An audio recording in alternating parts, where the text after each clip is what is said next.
I'm outside, waiting for you. The lie was supposed to be harmless, just another routine excuse.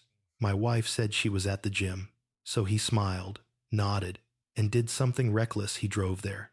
Rain streaked down the windshield as Caleb Morgan parked across the street, staring at the glowing glass doors. Couples came and went.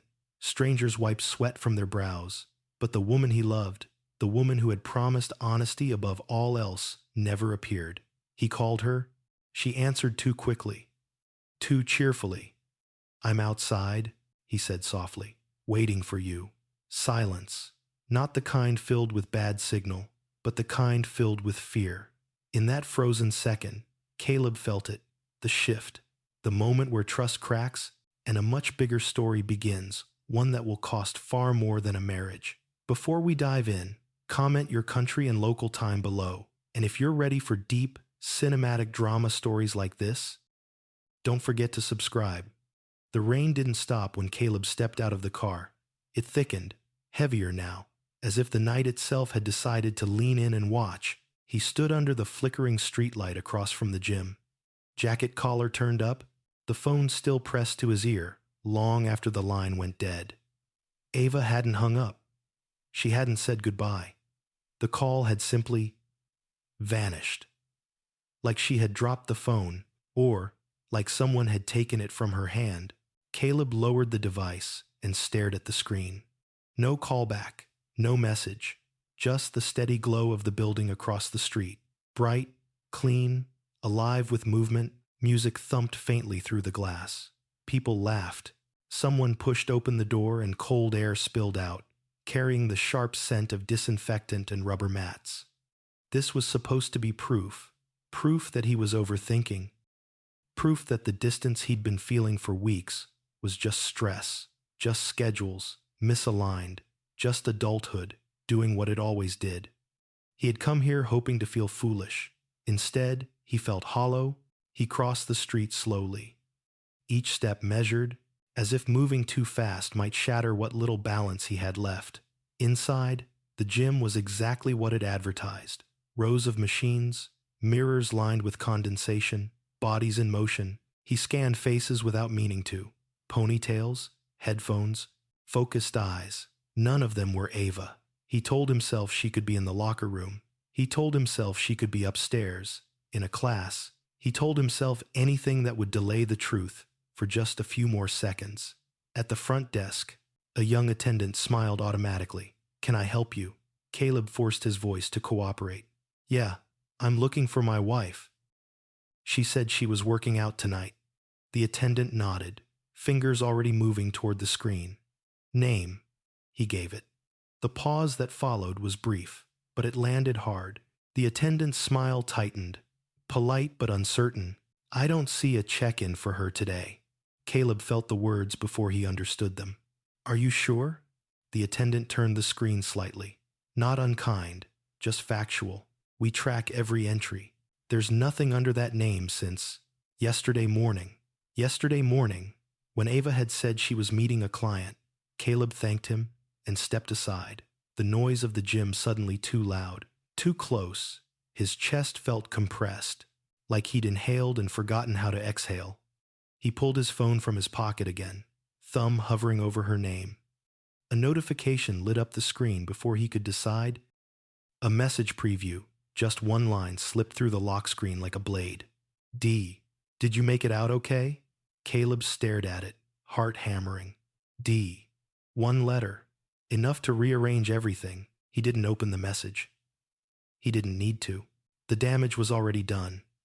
Outside again, the rain soaked through his shoes. He stood there, exposed, watching the gym doors open and close, like a lie breathing. Ava's car wasn't in the lot. He walked it twice to be sure. Every vehicle looked unfamiliar. Every license plate felt like a taunt. He called her again, straight to voicemail. By the time he got back into his car, his hands were shaking, not with rage, not yet, but with something colder. A recalibration. His mind was already replaying moments he had brushed aside, the way she'd started showering immediately after coming home, The new perfume she claimed was a sample from work. The way her phone never left her hand anymore, even at dinner, even in bed, he had asked once, casually. She had laughed and kissed his cheek and said he was imagining things. Caleb pulled out of the lot and drove without a destination, windshield wipers slicing the rain into frantic arcs. He found himself turning toward a cluster of cafes and boutique hotels a few blocks away, places Ava sometimes mentioned when she talked about post-work meetings or cool-down drinks. He hated himself for knowing this, for remembering. He slowed near a narrow side street when he saw her. Ava stood under an awning, hair dry, makeup flawless, wearing a coat he had never seen before, not gym clothes. Not even close. She was smiling soft, practiced, intimate. A man stepped into frame beside her, taller than Caleb, confident. He leaned in, said something that made her laugh, and for a brief, brutal second, his hand rested at the small of her back. Caleb didn't breathe. They walked toward a building entrance together, their steps synchronized in a way that spoke of rehearsal, not coincidence. Ava didn't look around. She didn't scan the street. She didn't see the car idling in the shadows. Caleb watched them disappear through the door. His first instinct was to follow, to confront, to tear the truth out of the night with his bare hands. His second instinct, the one that surprised him, was restraint. A voice, calm and firm, rose through the chaos in his chest. If you rush this, you'll only ever know part of the truth. He pulled out his phone and took a photo of the building, another of the street sign. He noted the time. The rain smeared the windshield, blurring the world. But his thoughts were suddenly razor-sharp. He called Noah Pierce. Noah answered on the second ring. "You okay?" Caleb almost laughed at the simplicity of the question. "I think my wife is lying to me." A pause. Then, carefully, "Where are you?" Caleb told him. Noah didn't interrupt. When Caleb finished, there was another pause longer, this time. "Don't do anything tonight," Noah said finally. "Not until you calm down. If something's wrong, blowing up won't fix it. Knowing will." Caleb leaned his head back against the seat. The injustice of it all pressed down on him, the months of trust, the quiet support, the way he had rearranged his life around her needs without complaint. And now this, secrets, half-truths, a smile meant for someone else. He drove home alone. Ava returned 2 hours later, smelling faintly of a cologne that wasn't his. She talked about a last-minute client dinner, apologized for missing his calls, blamed poor reception. Caleb listened. He nodded. He asked the right questions. He said nothing that would reveal what he knew. That night, lying beside her, he stared at the ceiling and understood something that would change him forever. This wasn't just about infidelity. This was about control, about truth being rewritten, about a life quietly diverted without his consent. And whatever waited behind that gym lie, it was bigger than he had imagined. Morning arrived without mercy. Light spilled through the curtains, bright and ordinary, as if nothing in the world had fractured the night before. Caleb lay still, listening to Ava's breathing beside him, slow, even, practiced. She slept like someone who had resolved something, or buried it. He watched her for a long moment, memorizing details he had once taken for granted. The curve of her cheek, the faint line between her brows that appeared when she concentrated. This was the woman he had trusted with his quietest fears, his plans for a future that now felt embarrassingly naive. He wondered how long she had been able to look at him and not flinch. Ava stirred, turned toward him, smiled. "Morning," she said, voice soft, affectionate, too perfect. "Morning," Caleb replied. His voice sounded normal. That terrified him. She slid out of bed and headed straight for the shower. Phone in hand, the door closed, water roared to life. Caleb counted the seconds without meaning to. He used to think routines were comforting. Now they felt like camouflage. In the kitchen, Ava moved efficiently, already dressed for work. Not gym clothes, a tailored blouse, hair pinned just so. She poured coffee for both of them, kissed his cheek. asked about his day ahead. Caleb answered automatically, his mind cataloging inconsistencies, like evidence photos laid out on a table. When she mentioned a late meeting that evening, his chest tightened, but he only nodded. Text me if you need a ride. She paused for half a second. Just long enough. Sure, she said, and picked up her bag. The door closed behind her with a quiet click. Caleb stood alone in the kitchen, coffee cooling in his hand. He didn't drink it. At his desk an hour later, he tried to work. Code blurred on the screen. Every few minutes, his phone buzzed messages from colleagues, calendar reminders, anything but the one he was waiting for. He replayed the image of Ava under the awning, the way she had leaned toward the man beside her, without hesitation. Familiarity lived in that gesture. Comfort. He called Noah again during lunch. I'm not confronting her, Caleb said before Noah could speak. Not yet. That's smart. Noah replied, tell me what you noticed. Caleb listed everything. The gym lie, the message from D, the building, the timing. As he spoke, the chaos began to organize itself into patterns. Noah asked precise questions. Did Ava have access to Caleb's work accounts? Did she know his passwords? Had there been any unusual financial activity? The last question hit harder than expected. There was a withdrawal last month, Caleb said slowly. Not huge. I assumed it was a billing error. Check it, Noah said. Don't assume anything. That afternoon, Caleb requested security logs from his own system routine audits he was authorized to view. Nothing screamed fraud. But there were anomalies. Small access attempts during hours he hadn't been online. Devices he didn't recognize. He noted them, heart-pounding, and sent the details to Noah. When Ava came home that night, she was effusive. Talked about office drama, complained about a colleague, laughed too loud at nothing. Caleb listened, nodding, storing each word away. When she reached for him, he kissed her back, careful, controlled. The injustice of having to pretend, of having to earn the truth from his own marriage, burned like acid. Over the next few days, the pattern deepened. Ava's schedule grew erratic. Her explanations grew polished. She began planting proof photos of gym lockers, screenshots of workout summaries, timestamps that felt rehearsed. Caleb admired the thoroughness, even as it broke him. She was not improvising. She was managing. Noah confirmed what Caleb feared. The building Ava had entered wasn't residential.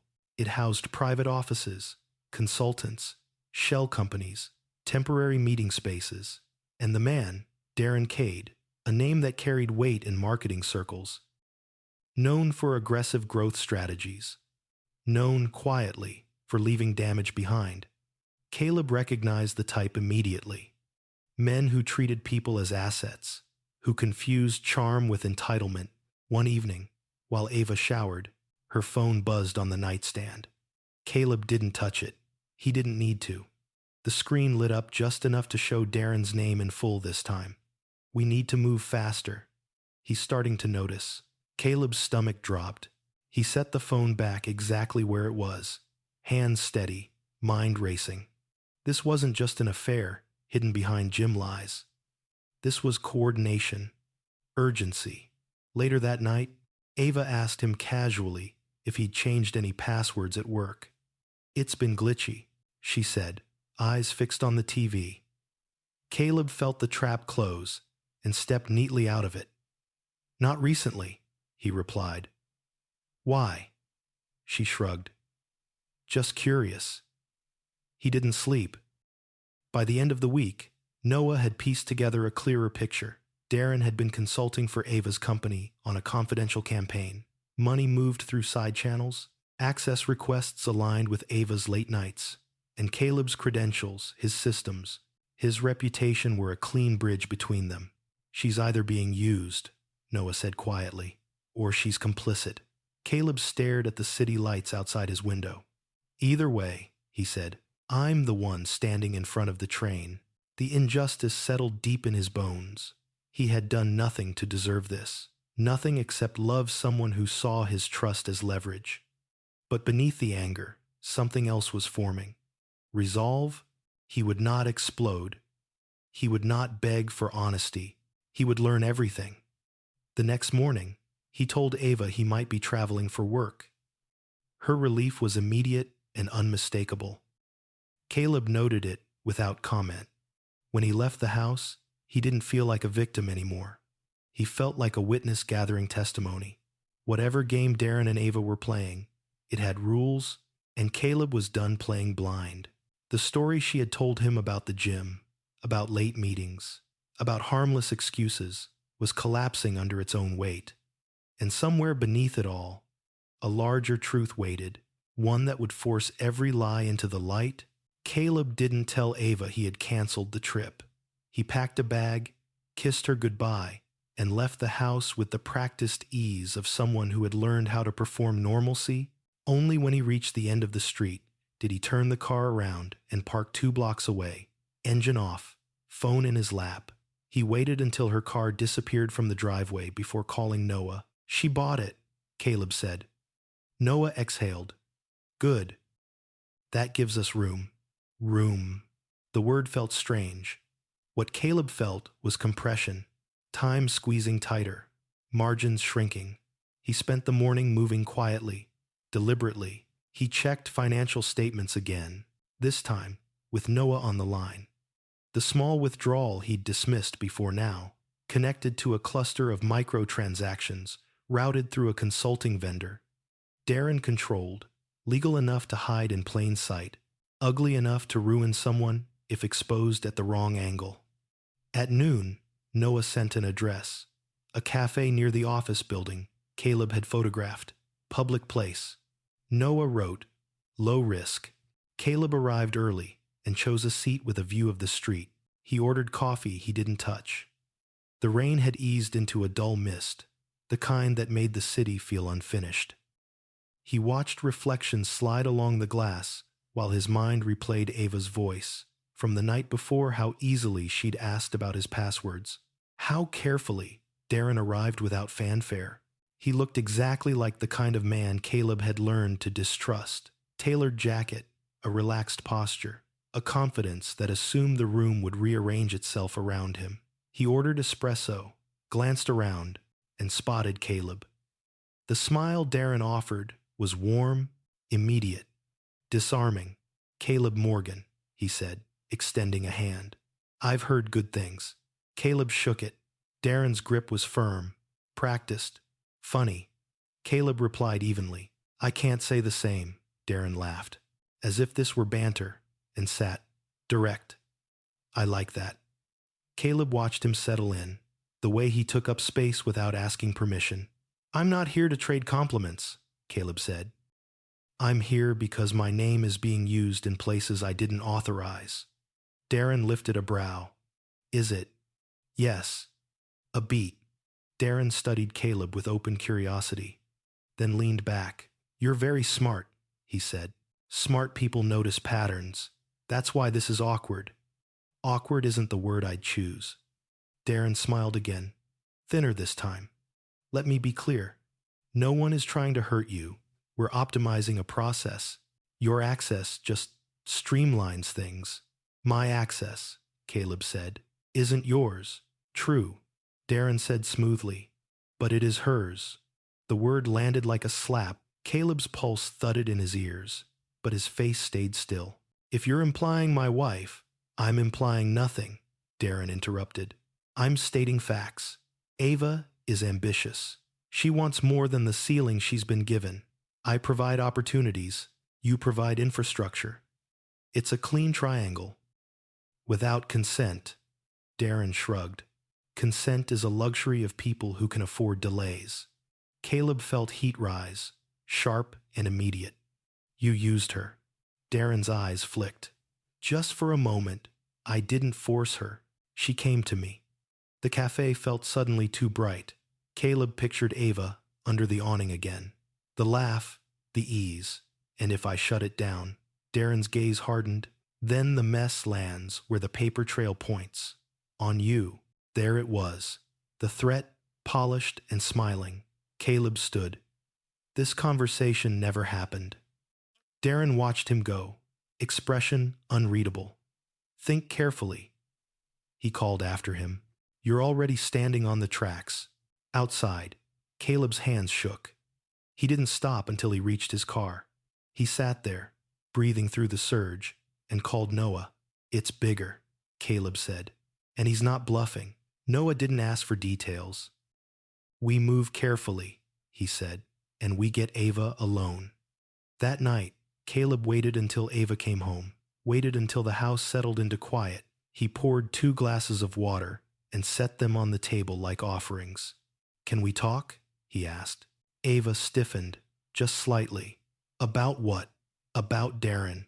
The color drained from her face. I know, Caleb said softly. I know about the gym, about the building, about the money. Ava sank into the chair, fingers trembling. For a long moment, she said nothing. Then, quietly, you shouldn't have followed me. The injustice of it, of being scolded for discovering a lie, nearly broke him. You shouldn't have lied, he replied. Tears welled, real and immediate. You don't understand, she whispered. I didn't plan this. Caleb leaned forward. Then help me understand. She pressed her palms to her eyes. When she spoke again, her voice shook. He promised me a promotion, visibility, power. He said I was wasted where I was. And then, she swallowed. Then he said I owed him. Not like that at first. Not obviously. Did you tell him no? Caleb asked. Yes, she said quickly. At first, but he showed me documents, projections. He said the campaign needed access. He said your systems were perfect and that you'd never be touched. And the relationship? Caleb asked. Forcing the words out, Ava's shoulders collapsed. It was leverage, she said. He said if I didn't cooperate, he'd make it look like I came on to him, that I used you. I was. Caleb closed his eyes. The room felt unsteady. You should have told me. I was afraid, she said, and ashamed. Afraid of what? He asked. That you'd look at me and see a liability, she said. That you'd leave. Caleb stood and walked to the window, outside. The street lights hummed. Ordinary life moved on, oblivious. You put me in danger, he said. Legally. Professionally. I know, Ava whispered. I know. And I'm so sorry. He turned back to her. The woman he loved sat broken in his kitchen, caught between ambition and coercion, guilt and fear. He believed her fear. He did not excuse her choices. We're going to fix this, Caleb said finally. But not by hiding, not by lying anymore. Ava nodded frantically. Tell me what to do. Caleb felt the weight of it settle. You're going to tell the truth, he said. All of it. And you're going to do exactly what Noah says. Ava looked up, startled. You told someone. I had to, Caleb replied. This stopped being just us the moment he used my name. Silence stretched. Then Ava nodded. Okay. Later, alone in the bedroom, Caleb stared at the ceiling again. This time, the feeling was different. The mystery had shape now. The enemy had a face. The cost was clearer. He didn't know yet how this would end, only that the lie that began at the gym had opened a door to something much larger, and stepping through it would change all of them forever. The plan began the next morning with silence. Caleb didn't rush. He didn't threaten. He didn't demand confessions beyond what Ava had already given. Instead, he watched, listened to the subtle shifts in her behavior now that the secret had cracked. She moved through the house carefully, as if every object might testify against her. Her phone never left the table now. Screen down. Obedient. She flinched. When it buzzed, he noticed everything. Noah's instructions were precise and unforgiving. No illegal recordings, no hacking, no confrontation without witnesses. Truth gathered cleanly, or not at all. Caleb respected that. He had built his career on systems that only worked if rules were followed. He would not destroy himself trying to prove someone else's guilt. That afternoon, Ava received a message she couldn't ignore. Darren wanted to meet. Same building. Same tone of urgency. He was suspicious. Now Caleb could feel it in the air, like pressure before a storm. Ava showed Caleb the message without being asked. He knows something's off, she said. He doesn't like losing control. Good, Caleb replied. Neither do I. They agreed she would go. Not alone, though Darren would believe she was. Noah arranged for a licensed investigator to be nearby, positioned legally in public spaces, documenting entrances, exits, timelines. Nothing cinematic, nothing dramatic, just truth assembled piece by piece. Caleb stayed back, watching the building from across the street again. The same streetlight, the same awning, only this time he wasn't frozen. Ava entered at exactly 6:12. Darren arrived 5 minutes later, confident as ever. Caleb watched him disappear inside, the injustice of it all, flaring again. How easily men like Darren move through the world, leaving others to clean up the damage. Minutes passed, then 20, then 30. Caleb's phone buzzed once. A single word from Ava. Now, inside. The conversation had shifted. Darren paced the room, agitation cracking his polish. You're pulling back, he said. I don't like surprises. I told you I was nervous, Ava replied, voice steady despite the fear coiling in her stomach. Caleb's been asking questions. Darren stopped. You said he was clueless. I said he trusted me. Darren's smile was sharp. Trust is temporary. Ava took a breath. I want out. The room went still. You don't get out, Darren said quietly. You get promoted or you get buried. Ava's hands trembled, but she didn't look away. You promised I wouldn't be blamed. I promised results, Darren corrected, and results require loyalty. That was when he made his mistake. He reached for his phone, pulled up a folder, and began explaining out loud how the access worked, how Caleb's credentials insulated the operation, how Ava's role could be rewritten if needed. He spoke like a man used to being admired for his cleverness. He didn't notice the investigator across the hall, phone held at chest level, documenting every word Darren chose to speak in a space open to the public under the building's shared lease. Outside, Caleb listened as Noah relayed the updates in a low voice. He's talking, Noah said. Too much. Caleb closed his eyes. Relief and fury collided in his chest. When Ava emerged, her face was pale but resolute. She didn't look at Caleb's car. She walked straight past it, exactly as planned. Darren followed minutes later, phone pressed to his ear, barking orders that would soon mean nothing. That night, the evidence was laid out on Noah's table like a crime scene reconstructed. Timelines, transactions, recorded statements obtained legally. It wasn't enough to destroy Darren yet, but it was enough to protect Caleb.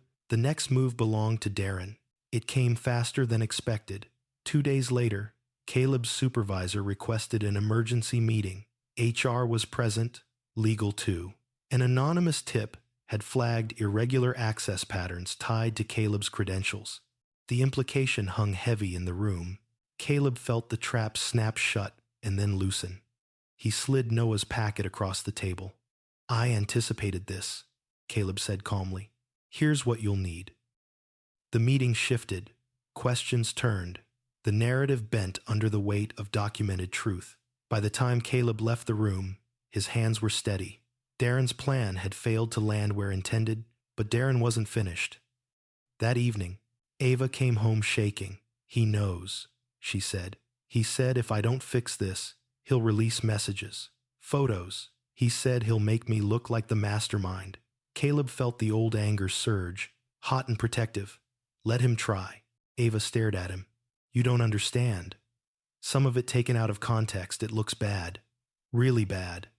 Caleb stepped closer. Then we control the context. They spent the night preparing. Ava wrote a full statement, detailing everything from the first promise to the final threat. She didn't soften her role. She didn't excuse her silence. It was the hardest thing she had ever done. Caleb watched her write. Understanding dawning slowly and painfully. Accountability didn't erase betrayal, but it gave healing a place to start. The fallout came in waves. Darren was suspended pending investigation, then terminated, then named in a civil complaint that spread quietly through the industry. Partners distanced themselves. Deals evaporated. The man who had thrived on control found himself isolated, his charm finally outweighed by evidence. Ava took a leave of absence. Her reputation was bruised, but intact enough to survive. She accepted the consequences without protest. And Caleb stood at the edge of something new.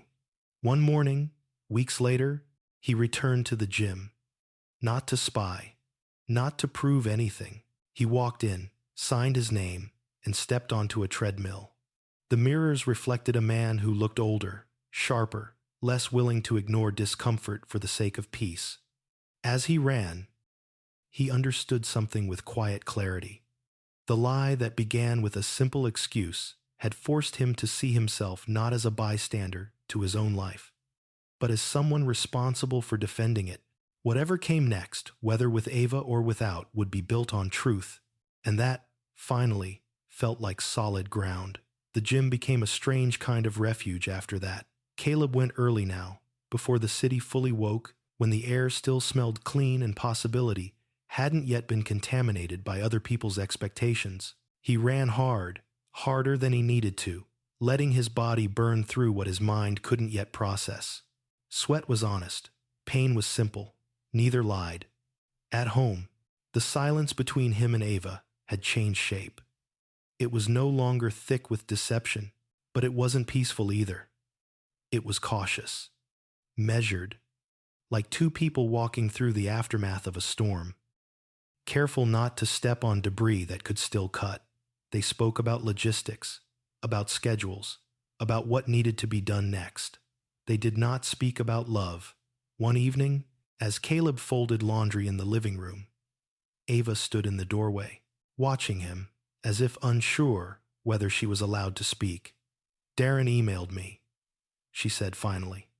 Caleb didn't look up. What did he say? That he wants to meet. One last time. Caleb's hands stilled. And I didn't reply, she said quickly. "I wanted to tell you first." He nodded, the smallest acknowledgement. "Good." She hesitated. He said he has something that could change everything. Caleb felt the familiar tightening in his chest. "He always says that." "I know," Ava whispered. "But I'm scared." Caleb looked at her then. Really looked. She seemed smaller somehow, stripped of the confidence that had once defined her. The woman standing there wasn't a mastermind or a seductress. She was someone who had gambled on ambition and lost control of the table. "We don't meet him alone," Caleb said. "If we meet him at all," Noah advised against it. "Men like Darren don't offer closure," he said over the phone. "They offer chaos." But Darren persisted. Messages grew more insistent, more veiled. He hinted at documents, at conversations, at ways the story could still be rewritten. Caleb understood the game now. Darren wasn't trying to win anymore. He was trying to drag everyone down with him. Against Noah's better judgment, they agreed to a controlled meeting, public, recorded legally. Lawyers nearby. No surprises. The restaurant Darren chose was upscale. All glass and steel, designed to project transparency while hiding power plays behind linen and wine lists. Caleb arrived first, Ava beside him, her posture rigid. They took a table in full view of the room. Darren arrived 10 minutes late. He looked different, not broken, never that, but sharpened, like a man who had accepted the loss of subtlety. He smiled when he saw them, but it didn't reach his eyes. "You look tired," he said to Ava as he sat. "This has been hard on you." Ava didn't respond. Caleb leaned forward. "Say what you came to say." Darren chuckled softly. "Straight to business. I always respected that about you." He slid a phone onto the table. "I have recordings." Caleb didn't flinch. "So do we." Darren's smile faltered. "Just a fraction. I can make this go away." Darren continued, recovering quickly. "All of it. The investigations. The rumors. Ava walks away clean. You keep your job. We all pretend this was a misunderstanding. And the price? Caleb asked. Darren's eyes flicked to Ava. Loyalty. Ava laughed. The sound surprised all of them, including herself. You don't get to ask that anymore. Darren's gaze hardened. Be careful. Caleb stood. This meeting is over. As they walked away, Darren called after them, his voice sharp now, stripped of charm. You think you've won. You've only exposed how fragile you really are. Outside, Ava's hands shook. Caleb wrapped his jacket around her shoulders without thinking. She leaned into him, not romantically, but gratefully. That night, Caleb couldn't sleep. He lay awake, staring at the ceiling, replaying Darren's words. Fragile. The accusation lingered because, in some ways, it was true. His life had been built on assumptions about marriage, about loyalty, about safety. Those assumptions had cracked easily. But fragility wasn't the same as weakness. He was learning the difference. Days later, the final blow landed. Darren was formally charged. The evidence Ava had provided, combined with corroborating testimony from others Darren had manipulated over the years, painted a damning picture. What Caleb and Ava had endured was not an anomaly. It was a pattern, one Darren had perfected. The news spread quietly at first, then louder. Ava's company issued statements. Lawyers spoke in careful language. Darren's name became something people avoided saying aloud. The night the charges became public, Ava sat on the edge of the bed, staring at her phone. Messages poured in, some supportive, some cruel. She didn't respond to any of them. I don't know who I am without all this, she said softly. Caleb sat beside her. You're someone who made choices, he said. Some bad, some brave. Now you live with them, she nodded, tears spilling freely now. Do you hate me? Caleb closed his eyes. The question was a knife, sharp and unfair. I hate what you did, he said honestly. I hate that you didn't trust me with the truth, but I don't hate you. She covered her face, sobbing. That was the night Caleb realized something else. Forgiveness, if it came at all, would be a process, not a moment, and it would require distance as much as effort. A week later, he moved into a short-term apartment downtown. It wasn't dramatic, no shouting, no slam doors, just a quiet acknowledgement that healing couldn't happen in the same space where the damage had been done. The first night alone, Caleb stood by the window, city lights stretching endlessly before him. He felt lonely, but not lost. For the first time since the gym, since the lie, since the silence on the phone, his life felt like it belonged to him again. And whatever came next, reconciliation or separation, rebuilding or release, would be chosen with eyes open. The truth had cost him comfort, but it had given him clarity. The apartment downtown was smaller than Caleb expected, but it was quiet in a way that felt intentional. No shared memories lingered in the corners. No photos on the walls to remind him of promises spoken too easily. Just clean lines, neutral furniture, and the low hum of the city outside, constant, indifferent, alive. The first few days passed in a strange rhythm. Caleb woke early, worked long hours, went to the gym, and returned to the apartment with a discipline that bordered on ritual. Routine was the only thing keeping his thoughts from spiraling. At night, he cooked simple meals and ate standing by the counter. As if sitting down might invite reflection he wasn't ready for, Ava texted him every day. Not long messages, not apologies repeated into meaninglessness, just updates, therapy appointment times, meetings with lawyers, notes about mail that arrived at the house. She never asked when he was coming back. That restraint hurt more than pleading would have. Noah checked in frequently, reminding Caleb of timelines, of legal steps still unfolding. Darren's case was expanding, new names surfacing, new victims coming forward. Each revelation confirmed what Caleb already knew. This had never been personal to Darren. That was almost worse.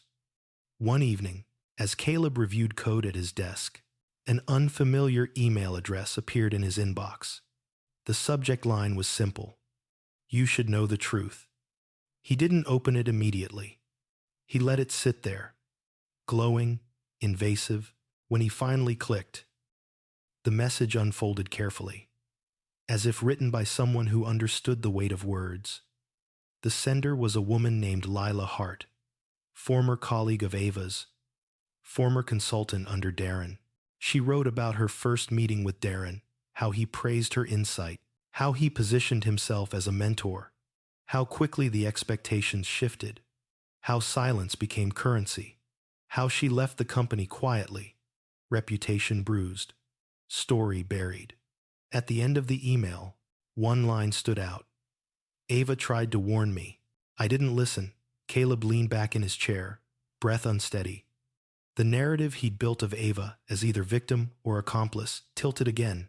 Nothing was clean, nothing was simple, he replied once, briefly, thanking her. That night, he dreamed of the gym, of glass doors opening and closing, of calling out and hearing only his own echo. Ava asked to meet the following week. Neutral ground. A cafe, halfway between his apartment and the house. Caleb agreed without hesitation, then spent the next 3 days replaying every possible version of the conversation. When he arrived, Ava was already there, seated by the window. She stood when she saw him, uncertain, then sat again. The space between them felt deliberate. You look different, she said softly. So do you, Caleb replied. She nodded. I'm not sleeping much. Neither am I. They ordered coffee. Let the silence settle. I got an email, Caleb said finally, from Lila Hart. Ava's eyes widened, then she closed them. I was afraid of that. She said you warned her. Ava swallowed. Once, early on. I thought if I told one person, I'd done my part. Her voice broke. I was wrong. Caleb watched her carefully. Why didn't you tell me then? Ava looked at him, really looked.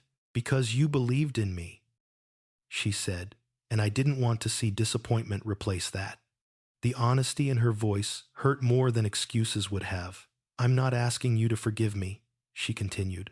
I need you to know I'm not hiding anymore. Caleb nodded slowly. I know. They talked for an hour, about therapy, about guilt, about the strange relief of no longer pretending.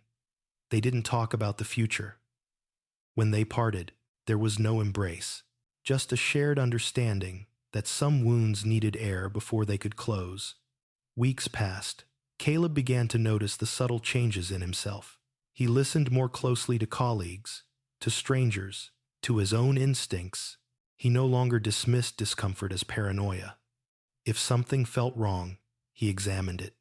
At work, he was promoted quietly. No celebration, just recognition. His supervisor cited integrity under pressure. Caleb accepted with a measured nod, aware of the irony. Darren's trial date was set. The night before Ava was scheduled to testify, she called Caleb. Her voice was steady, but he could hear the strain beneath it. I'm scared, she admitted. You should be, Caleb said gently. But you're doing the right thing. Will you be there? He hesitated only a second. Yes. The courtroom was colder than Caleb expected, clinical, unforgiving. He sat behind Ava, watching her shoulders tense as Darren entered. Restrained now by more than law by exposure, Darren glanced back once, his eyes narrowing when he saw Caleb. No smile this time. When Ava took the stand, her voice shook at first. Then it strengthened. She told the story without embellishment. Her mistakes, Darren's manipulations. The moment she realized she was no longer in control, Caleb felt something loosen in his chest as he listened. Not absolution, but truth, spoken aloud, without defense. Darren's lawyer tried to dismantle her credibility, suggested ambition, suggested jealousy, suggested consent. Ava didn't flinch. Consent requires freedom, she said. I didn't have that. The words echoed. When it was over, Caleb waited outside as Ava emerged. Drained but upright. She looked at him, searching. You did well, he said. She nodded, tears in her eyes. Thank you for being there. They stood together for a moment, united not by romance, but by something quieter and more durable, respect rebuilt through honesty. That night, Caleb returned to his apartment and opened the windows. The city breathed in. He breathed with it. He thought about the man he had been, the night he sat across from the gym, phone pressed to his ear, waiting for a lie to collapse. He thought about how small his world had felt then, how powerless. Now, the story was larger, more complicated, but it belonged to him. And for the first time in a long while, that was enough. The days after Ava's testimony felt suspended, as if the city itself was holding its breath. Caleb returned to work, to meetings and deadlines and conversations that pretended normalcy still existed. People were careful around him now, respectful, curious in ways they tried to hide. He didn't correct their assumptions. He had learned that explaining your pain rarely reduced it. At night, he walked, long stretches through unfamiliar neighborhoods, letting the rhythm of his steps drown out the noise in his head. He replayed the courtroom moment when Ava said the word freedom, how it had landed with a weight neither of them could ignore. Darren's response came through his lawyer's first motions, objections, attempts to fracture the narrative. Then, inevitably, it came directly. A letter arrived at Caleb's apartment. Thick paper, careful typeface. Darren's handwriting appeared only once. At the bottom, like a signature he still believed, carried power. You think you're different. The letter read, you think integrity protects you. It doesn't. It just makes you predictable. Caleb folded the letter and placed it in a drawer. He didn't feel threatened so much as validated. Darren was losing control. Men like him always reached for the same weapons when cornered fear, doubt, inevitability. Noah advised documenting everything. Patterns matter, he said. So does restraint. Caleb complied. He had become very good at restraint. Ava reached out less frequently now, not out of distance, but respect. When she did, it was purposeful. Updates, questions about shared finances, quiet acknowledgments of responsibility. She didn't ask about his apartment, didn't ask if he was lonely. That, more than anything, told Caleb she was changing. One afternoon, Caleb received another message, this one from his company's ethics committee. They wanted him to participate in a closed-door review to help identify vulnerabilities Darren had exploited. It was framed as consultation. It felt like reckoning. Caleb agreed. In the room, surrounded by glass walls and neutral expressions, he spoke carefully about trust, about access, about how systems failed not because they were weak, but because people underestimated how personal manipulation could become. Security isn't just code, he said. It's culture. It's teaching people that urgency is often a disguise. When the meeting ended, one of the executives lingered. You didn't have to be this thorough, she said quietly. Caleb met her gaze. I did, he replied. That evening, he ran into Ava unexpectedly. He was leaving the courthouse after reviewing a deposition when he saw her across the plaza, standing alone, phone in hand, shoulders tense. She hadn't seen him yet. For a moment, he watched her from a distance, how she seemed smaller in public spaces now, more aware of the world's sharp edges. When she looked up and noticed him, surprise flickered across her face, then relief. I didn't know you'd be here, she said as they approached each other. Neither did I, Caleb replied. They stood awkwardly, the noise of the city filling the space between them.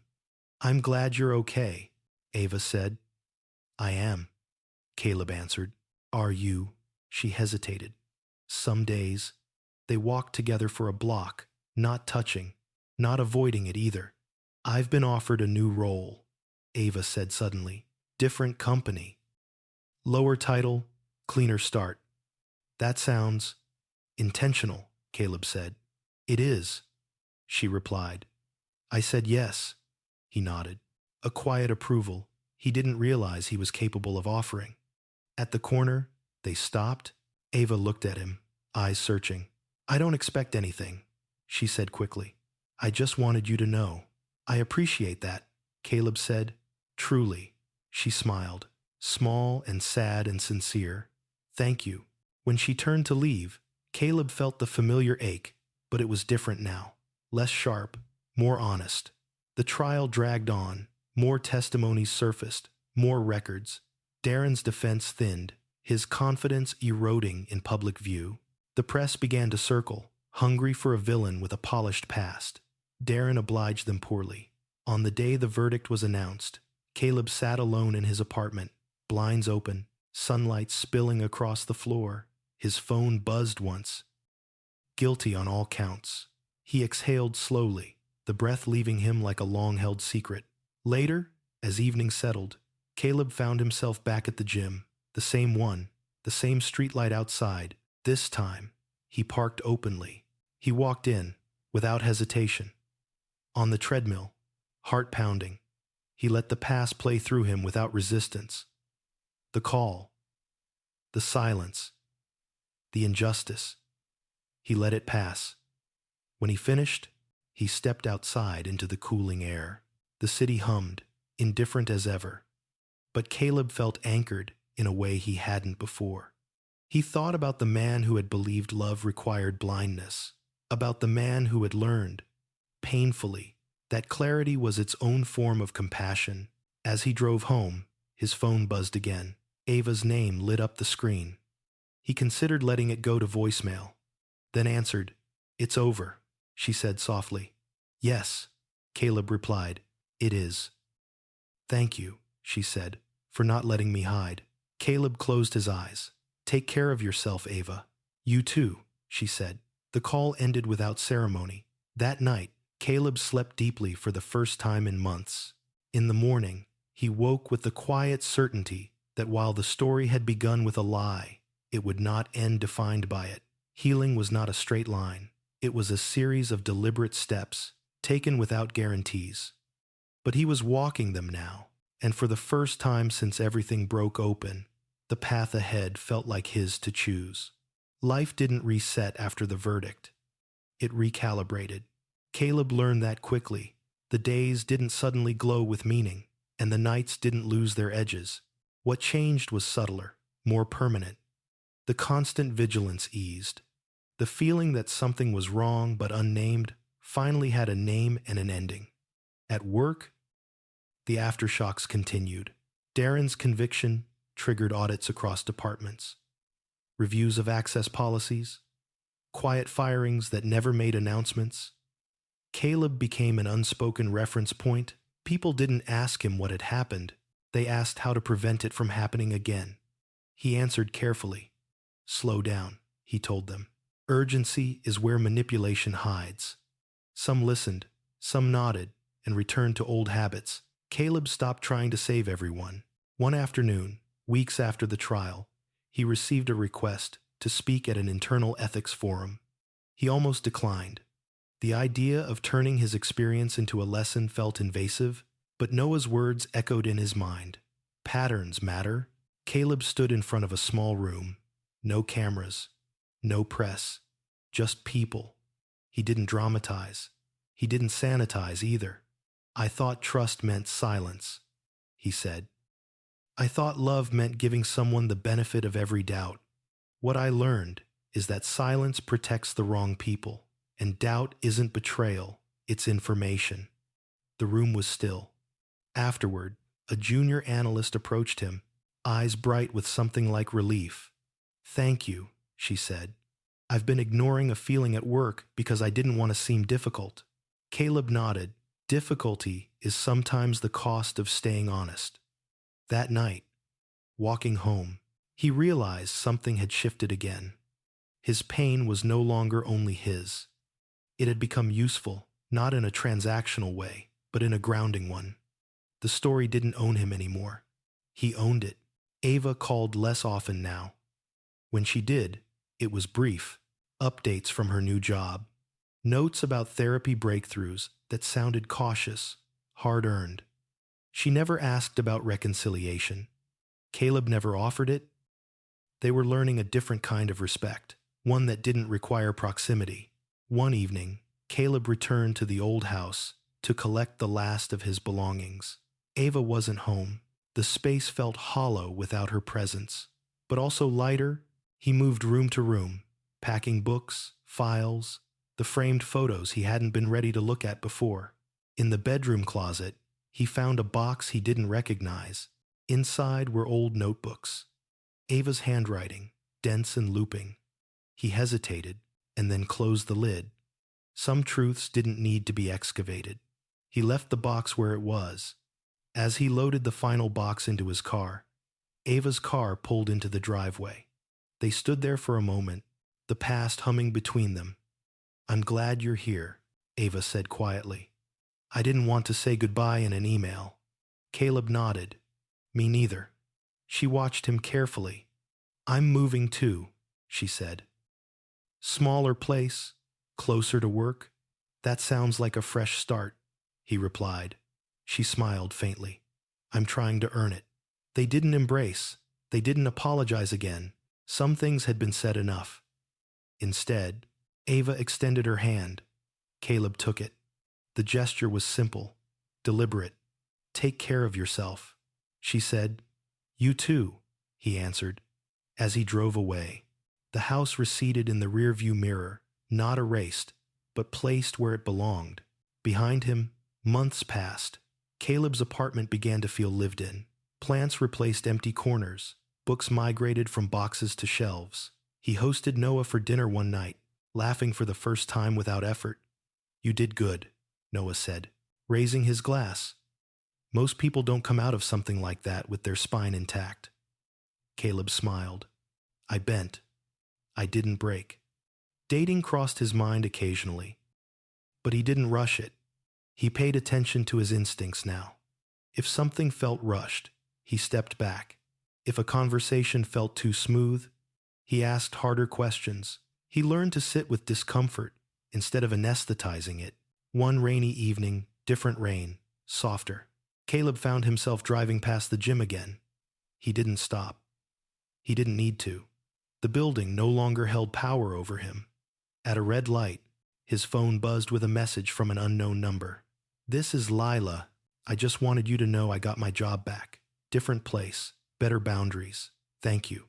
Caleb typed a brief reply and set the phone down as the light changed. Later that night, lying in bed, he reflected on how easily everything had unraveled and how much strength it had taken not to look away when it did. The betrayal had been real, the injustice undeniable, but so had his response. He hadn't won by destroying someone else. He had won by refusing to let lies dictate his life. Sleep came easily. In the quiet before dawn, Caleb understood the final truth of the story that had begun with a frozen phone call outside a gym. The worst moment wasn't discovering the lie. It was realizing how long he had been taught to ignore himself. And the healing didn't come from punishment or revenge. It came from listening to that first uneasy feeling, listening when silence felt wrong, listening when the truth demanded courage instead of comfort. The world would always offer excuses, always offer easier narratives. Caleb had learned how to choose differently, and that choice, made again and again, was the real ending. The invitation arrived without warning, tucked between calendar alerts and system updates. Its subject line deceptively neutral. Industry Integrity Panel. Private session. Caleb stared at it longer than necessary. He had become cautious with invitations that sounded like honor. Too often, they came with expectations disguised as praise. He almost deleted it. What stopped him was the list of attendees, executives, compliance officers. A few names he recognized from Darren's extended orbit, people who had kept their distance just enough to survive the fallout. The panel wasn't about celebration. It was about damage control. Caleb accepted.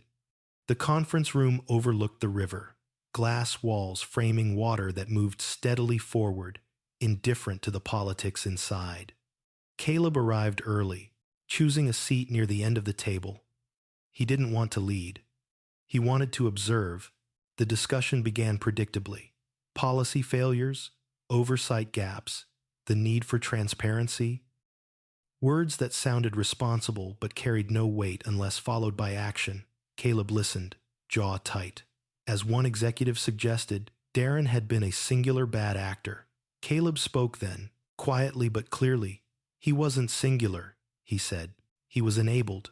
Silence followed. A few heads turned. He thrived because people confused results with ethics, Caleb continued. Because discomfort was avoided. Because no one wanted to slow down long enough to ask how the numbers were achieved. A woman across the table folded her hands. Are you suggesting systemic complicity? I'm suggesting selective blindness, Caleb replied. Which is easier to deny? The conversation shifted. Defensive at first, then gradually more honest. By the end of the session, no one thanked Caleb. That felt right. He wasn't there to be liked. When he left the building, the sky was low and gray. He walked along the river, letting the cold air clear his head. He felt something he hadn't expected. Closure, layered with resolve. His story wasn't a cautionary tale anymore. It was a reference point. That night, Ava called.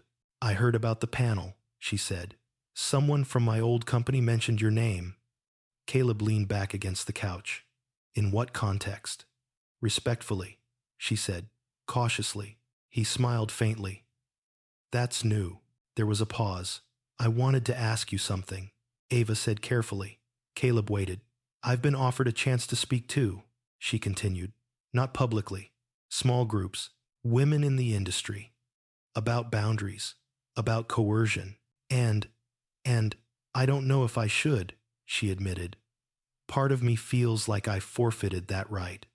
Caleb considered his answer.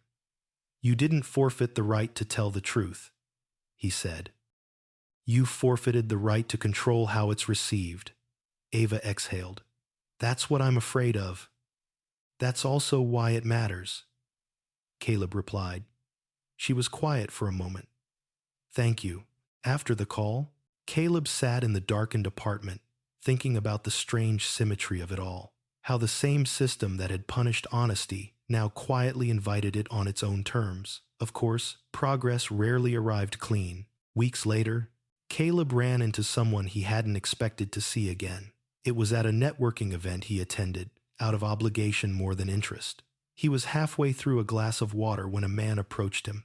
Posture careful, smile restrained. Caleb Morgan, the man said, We've never met, but I owe you an apology. Caleb studied him. Recognition surfaced slowly. You worked with Darren, he said. Briefly, the man replied. I ignored some things I shouldn't have. Caleb didn't respond. I thought if I stayed out of it, I'd be safe, the man continued. Turns out I was just late. Caleb nodded once. What do you want from me? Nothing, the man said quickly. Just to say I see it now. Caleb accepted the apology without ceremony. Forgiveness wasn't always a gift. Sometimes it was simply an acknowledgement that the conversation could end. Later that night, Caleb walked home alone, hands in his pockets, the city alive around him.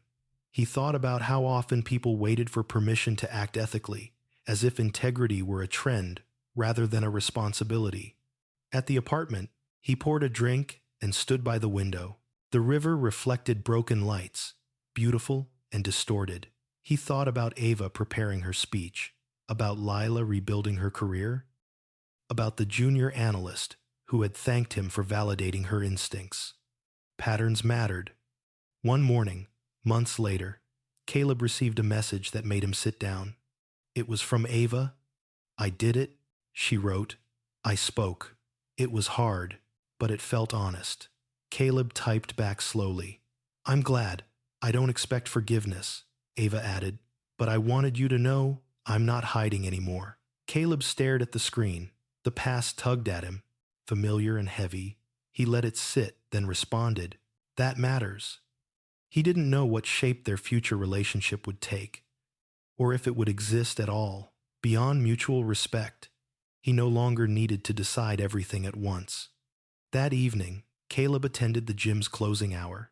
When only a few people remained, he ran, steady and focused, the rhythm grounding him. When he finished, he sat on the bench, breathing evenly, heart strong. A man nearby struggled with a machine, frustration evident. Caleb offered a quiet suggestion. The man nodded, grateful. Small moments, ordinary kindness, life continuing. As Caleb left the building, he paused under the awning, the same spot where he had once seen everything fall apart. The rain began again, light this time, almost gentle. He didn't feel anger.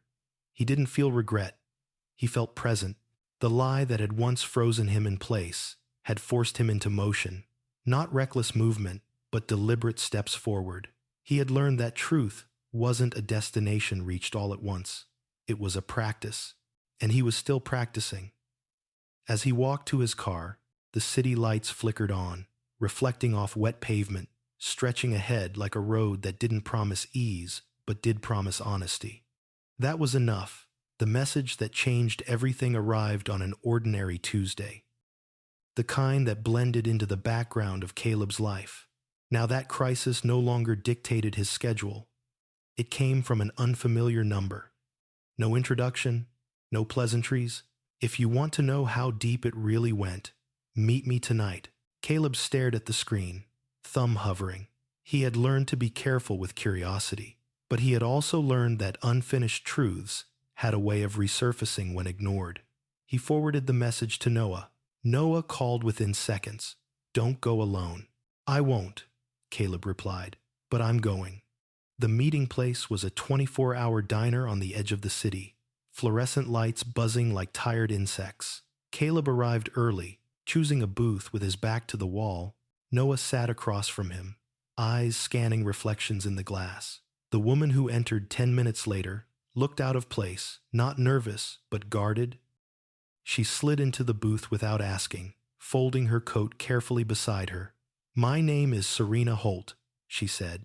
"I handled compliance reviews for Darren's offshore accounts." Caleb felt the room narrow. "Why come to me?" Serena's mouth tightened. "Because I was told you'd listen, and because I'm done pretending I didn't know what I knew." She spoke quickly, like someone afraid courage might expire. Darren's network had been broader than reported shell companies. Pressure campaigns, quiet payoffs. Ava hadn't been his first leverage point. She hadn't even been his most profitable. "What you stopped," Serena said, "was the part that touched you, but there are people still cleaning up the rest." Noah leaned in. "Why now?" "Because Darren's lawyers are bargaining," Serena replied. "They're offering names. Not all of them deserve protection." Caleb absorbed the words, anger simmering beneath a practiced calm. "What do you want?" Serena met his gaze. "I want it documented. I want it out of my hands." They spent 2 hours talking. Dates, structures, risks. Noah took notes, precise and unemotional. When they parted, Serena looked lighter, like someone who had finally exhaled. Outside, the night air felt sharp. Noah clasped Caleb's shoulder. "You did the right thing," Caleb nodded, but the familiar weight returned. The story wasn't done with him yet. Over the next weeks, the ripples spread. Investigations reopened. Quiet resignations followed. Darren's name resurfaced in contexts even his conviction hadn't touched. The press circled again, cautious this time, wary of overreach. Caleb declined interviews. He had learned that attention diluted intent. Ava called one evening, her voice steady but tense. "I've been asked to testify again. This time about third-party coercion." "Will you?" Caleb asked. "Yes," she said. "I owe that much." Caleb closed his eyes. "Be careful." "I am," she replied. "I learned from the best." The line carried warmth, but also finality. They were allies now, not partners.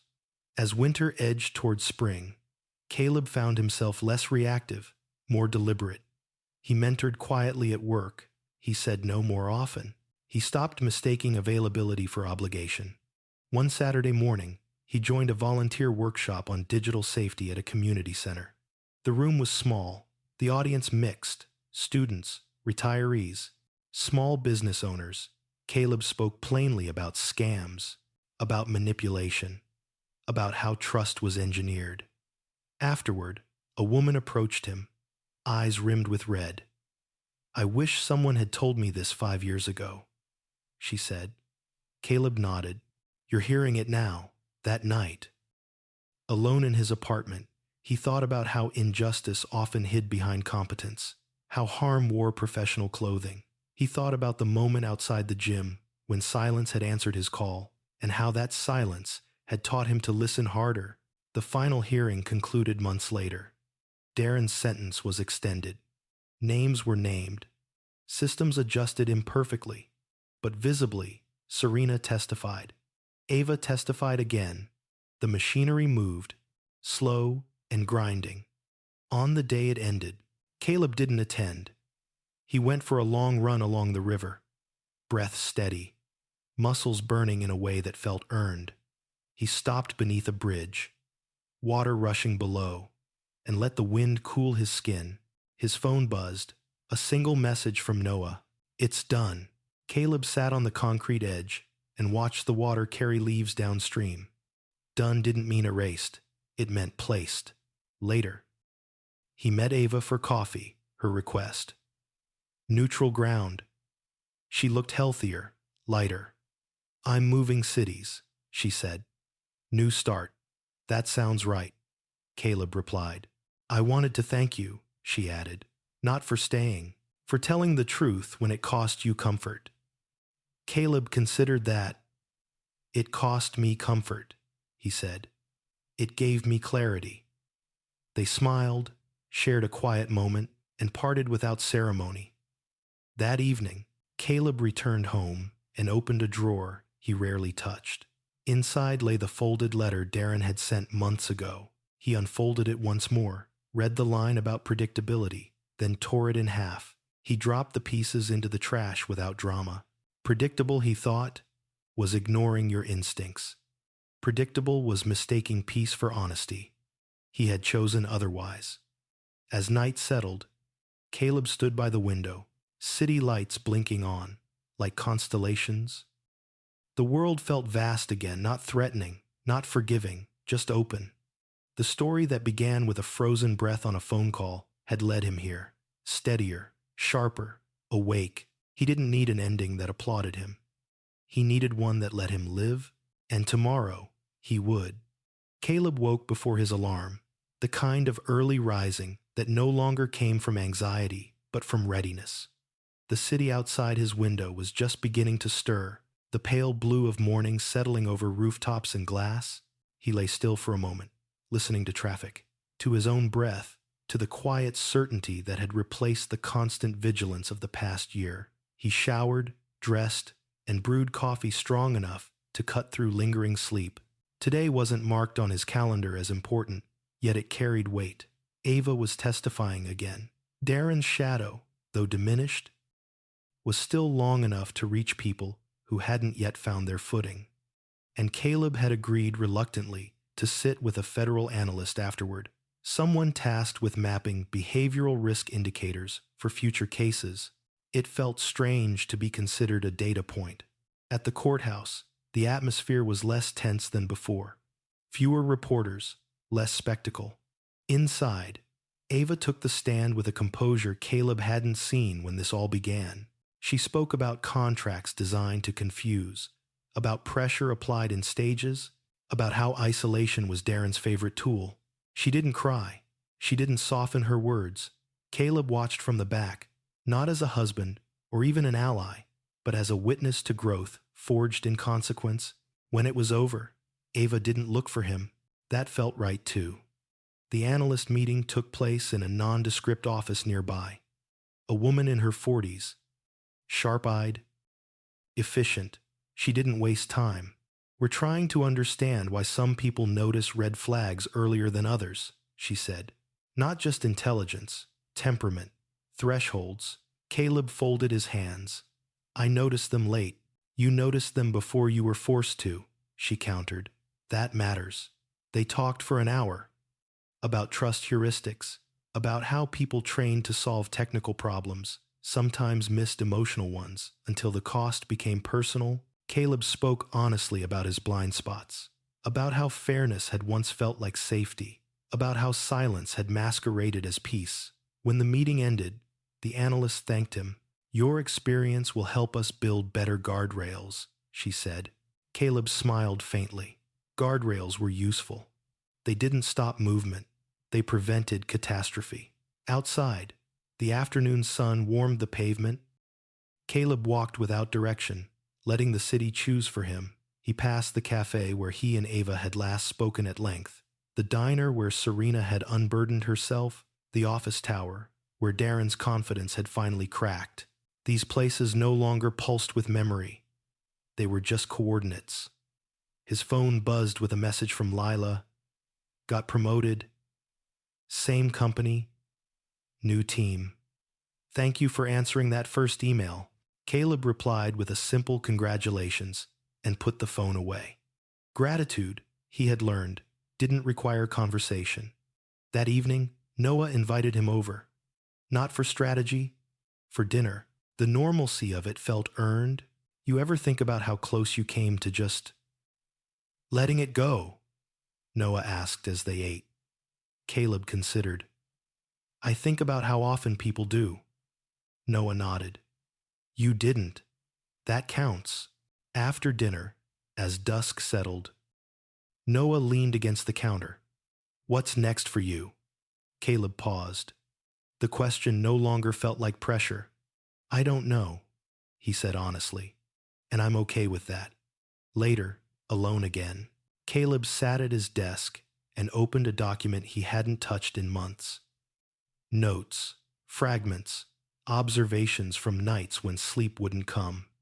He began organizing them, not into a manifesto or a memoir, but into something practical. A framework, questions people could ask themselves before trust became leverage. He wrote until midnight, stopping only when his eyes burned. Days turned into weeks. The city tipped fully into spring. Windows opened, parks filled, life, indifferent and persistent, carried on. Caleb submitted the framework to his company's internal review board. They responded with interest, then with caution, then with approval to pilot it in training. No fanfare, just implementation. Ava sent a final message one morning. I'm leaving next week. I wanted to say goodbye. They met at a quiet park, sat on opposite ends of a bench, watching leaves shift in the breeze. Ava looked steadier than he remembered, less polished, more real. I'm not asking for anything, she said. I just didn't want to disappear. Caleb nodded. I understand. She hesitated. I hope you find what you're looking for. He considered the phrasing. I hope I keep asking better questions, he replied. She smiled, stood, and walked away. Caleb watched until she blended into the crowd, then turned his gaze back to the trees. That night, he dreamed not of the gym, not of silence, but of walking across a bridge, the river below calm and dark, the far side visible but unhurried. When he woke, he felt light. The past no longer demanded his attention. It informed it. Caleb rose, made coffee, and opened the window. The city breathed in. He breathed with it. The story that had once consumed him now lived behind his eyes as knowledge, not burden. He stepped into the day without armor, without denial, without hurry, and that was enough.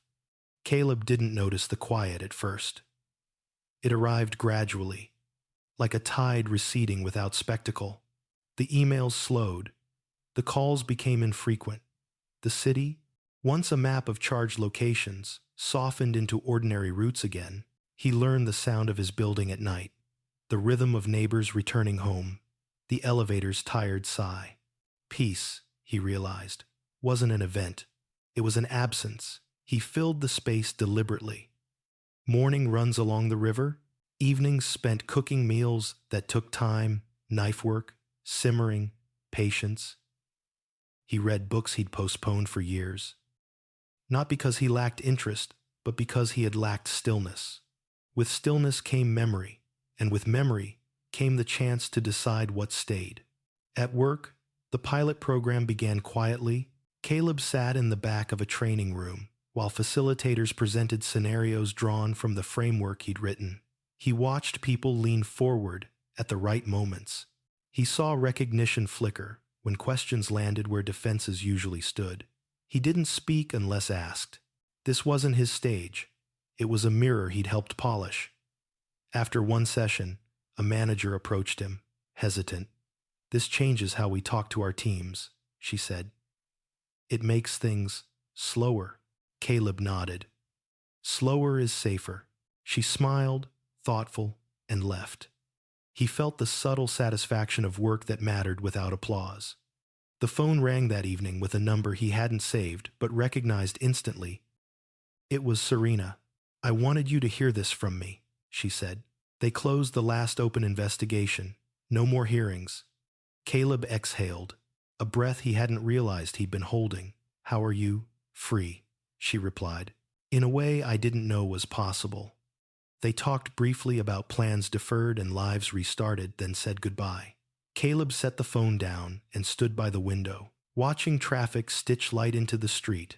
Closure, he thought, was not the sealing of a door, but the quiet acceptance that it would remain closed.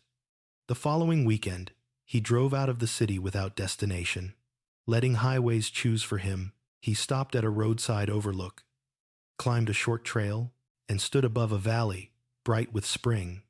Wind moved through grass like breath through lungs. He stayed there longer than necessary, doing nothing. It felt like practice. Back home, a package waited at his door. Inside was a slim book with a simple note from Leela. "For the long walks, thank you for teaching me to trust my pause." Caleb smiled and placed the book by his bed.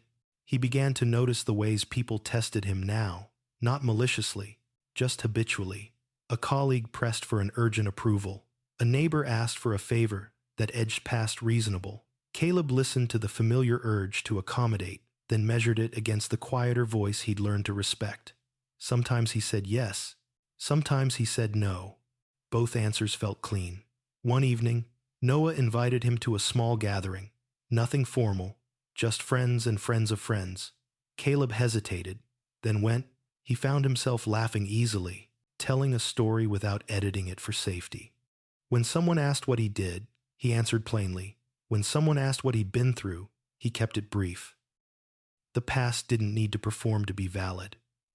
As the night wound down, a woman he'd spoken with earlier joined him on the balcony. She asked thoughtful questions and listened to the answers. No urgency, no charm deployed like currency. When she mentioned meeting again, Caleb didn't agree immediately.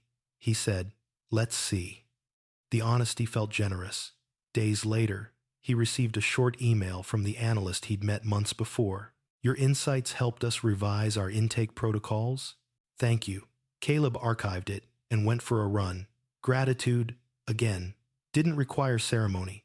He visited the old house once more, not to retrieve anything, but to return a set of spare keys to the mailbox. The place looked different, as if distance had edited it. He didn't linger. The door closed with a finality that didn't sting. That night, rain fell steady, uncomplicated. Caleb sat with a cup of tea and listened to it strike the windows. He thought about the first rain that had mattered, the night a phone call had frozen a future in place. He didn't feel anger now. He felt the clarity of contrast.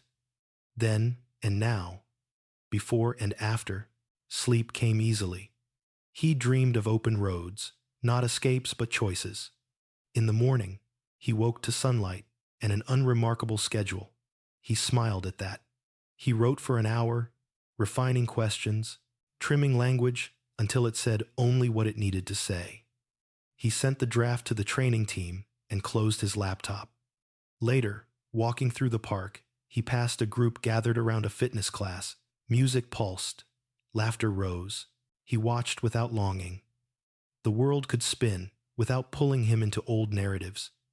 His phone buzzed with a message from Ava, short, respectful, from a new number. "I've landed.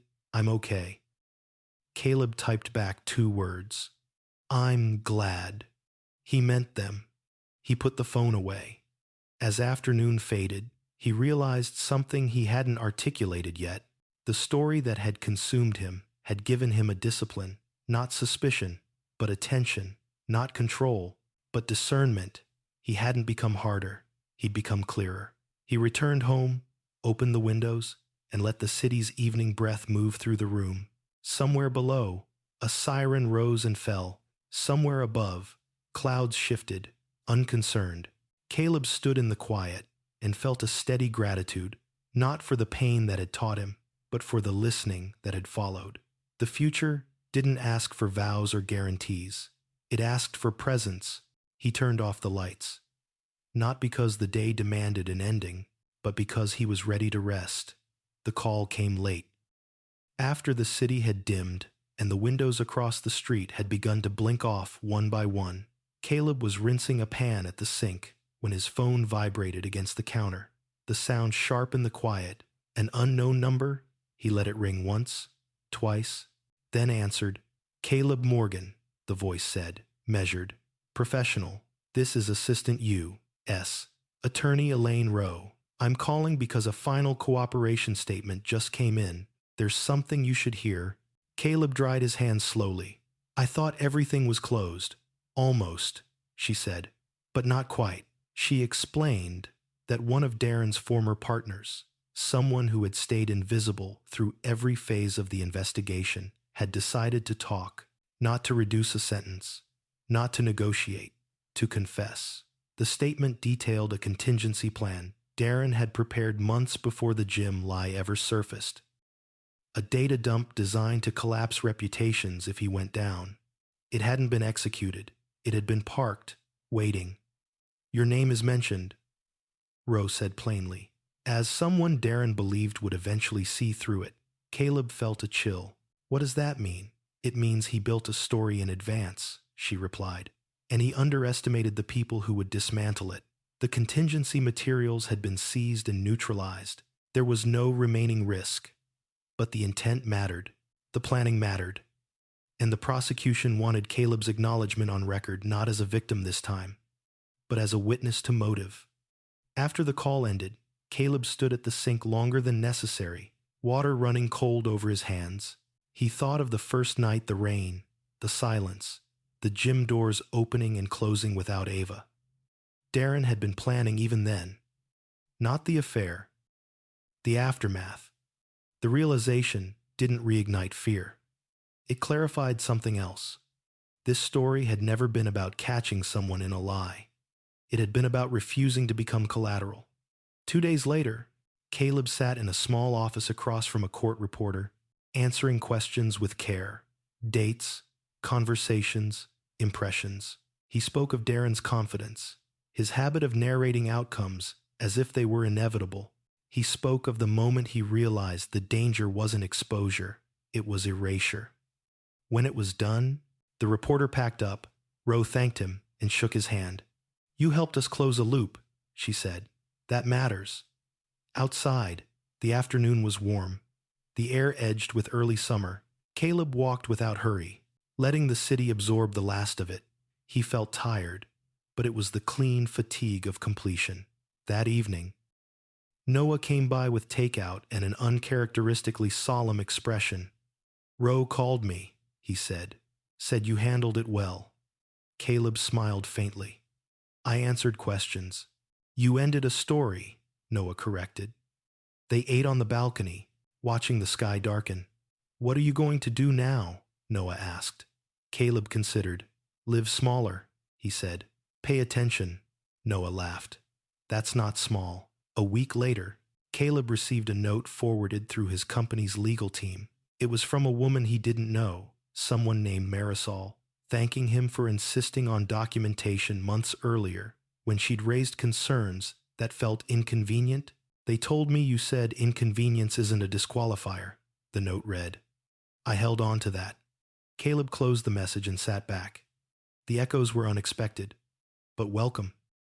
He began spending Saturdays volunteering at a community tech clinic, helping people secure accounts, recognize scams, set boundaries with the machines that mediated their lives.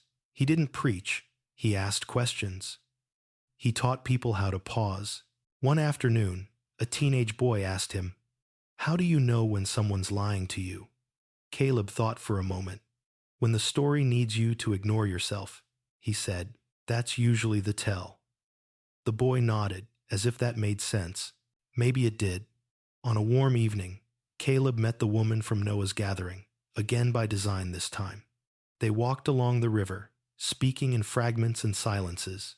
She asked about his work, and he told her. She asked about his past, and he gave her the outline without the footnotes.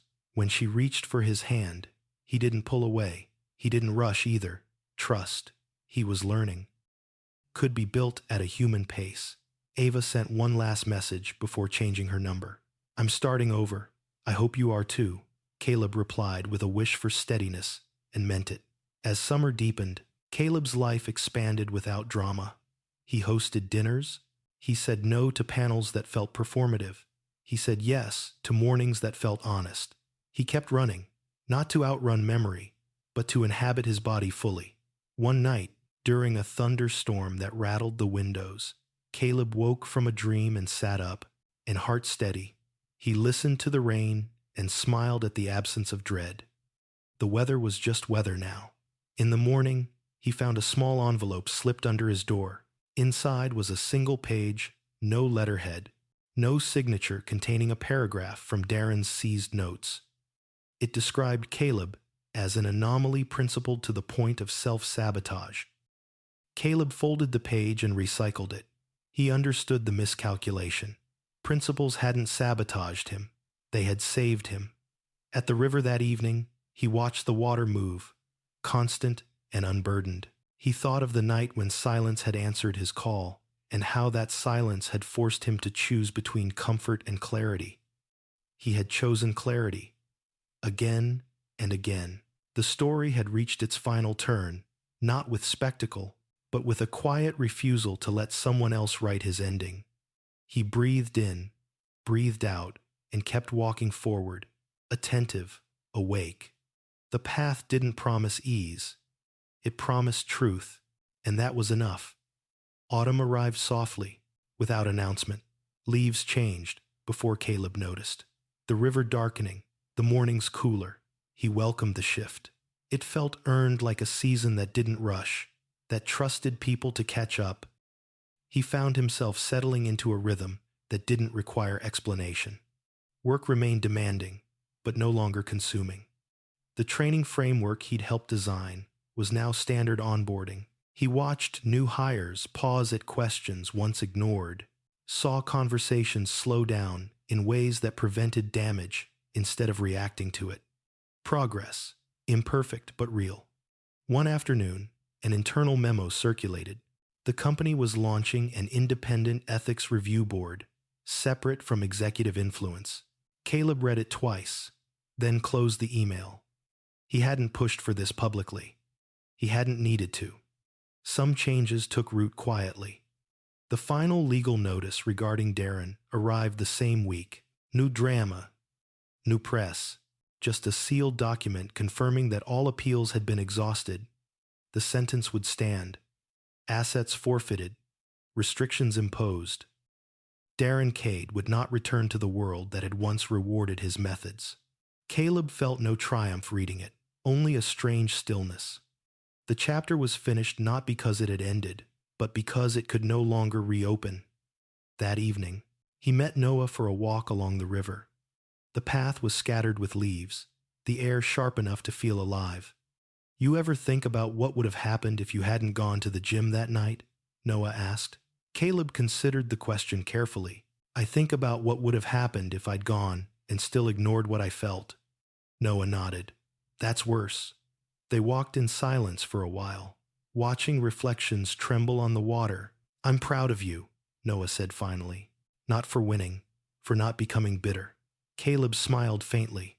"I came close, but you didn't." "No," Caleb agreed. "I learned something better." Later that night, Caleb sat at his desk and opened a new document. Not notes this time, a letter. He didn't address it to Ava or Darren or anyone else. He wrote it to himself. He wrote about the lie that had frozen him, about the instinct he'd almost dismissed, about how fairness without boundaries became vulnerability, about how listening, real listening, had saved him when certainty couldn't. He wrote until the words felt complete, then saved the file and closed the laptop. Some things didn't need to be shared to be true. A few days later, the woman he'd been seeing, quiet, thoughtful, unhurried, joined him for dinner at his place. They cooked together, moving easily around the kitchen, music low. When she asked about his past this time, he didn't outline it. He spoke it. Not every detail, not every wound, but enough. She listened, without interrupting, without searching for conclusions. When he finished, she said only, "Thank you for trusting me with that." Trust. The word no longer frightened him. They didn't make promises. They made plans. Small ones. A hike, a meal, another conversation. It felt right. As weeks passed, Caleb noticed something else shifting. His attention moved outward. He laughed more easily. He noticed strangers again, their expressions, their hurried kindnesses, their unspoken fatigue. He volunteered more, not from obligation, but from presence. One evening at the community tech clinic, a woman approached him after a session, her hands clasped tight. "I left a relationship because of something you said," she told him. "You said confusion shouldn't feel permanent." Caleb felt the weight of that settle gently. "I hope you're safe," he said. "I am," she replied, and clear. When he walked home afterward, the city lights seemed softer, less insistent. He understood then that healing didn't echo loudly. It moved quietly, one decision at a time. The anniversary of the night at the gym passed without him realizing it. He noticed only later, glancing at a date on his calendar and feeling a brief flicker of recognition. No ache followed, just acknowledgement. He returned to the gym that evening, not out of ritual, but convenience. He ran steadily, breath controlled, body aligned. As he cooled down, he caught his reflection in the mirror. The man looking back wasn't hardened. He was composed. Outside, dusk settled. The awning still stood there, unchanged. Caleb paused beneath it, listening to the city breathe. Rain threatened, but didn't fall. He thought of the call, the silence, the moment he had chosen not to look away. He didn't linger. At home later, he received one final message forwarded from the U.S. Attorney's Office, a courtesy note informing him that the case files were officially archived and closed. Caleb shut off his phone and opened the windows. Cool air moved through the apartment. Somewhere below, someone laughed. Somewhere else, a door slammed, life uninterrupted. He sat with that for a while, then turned off the lights and went to bed. Sleep came easily, and when he woke the next morning, the story no longer followed him into the day. It stayed where it belonged behind him, complete, resolved, and finally at rest. Sometimes the most painful betrayals don't begin with cruelty, they begin with silence. With the moments we ignore, because confronting them feels too expensive, too disruptive, too frightening. This story reminds us that listening to our instincts is not paranoia, it's self-respect. Truth doesn't always arrive loudly, and healing doesn't always come with closure or apologies. Sometimes healing is choosing clarity over comfort, boundaries over excuses, and honesty over fear. You may lose the version of life you thought you had, but in return, you gain something far more powerful, the ability to trust yourself again. And when you trust yourself, no lie can fully control you. If this story resonated with you, share your thoughts in the comments. Have you ever ignored a red flag you wish you hadn't? And if you enjoy deep, cinematic stories with real emotional lessons, don't forget to subscribe to the channel so you won't miss what comes next.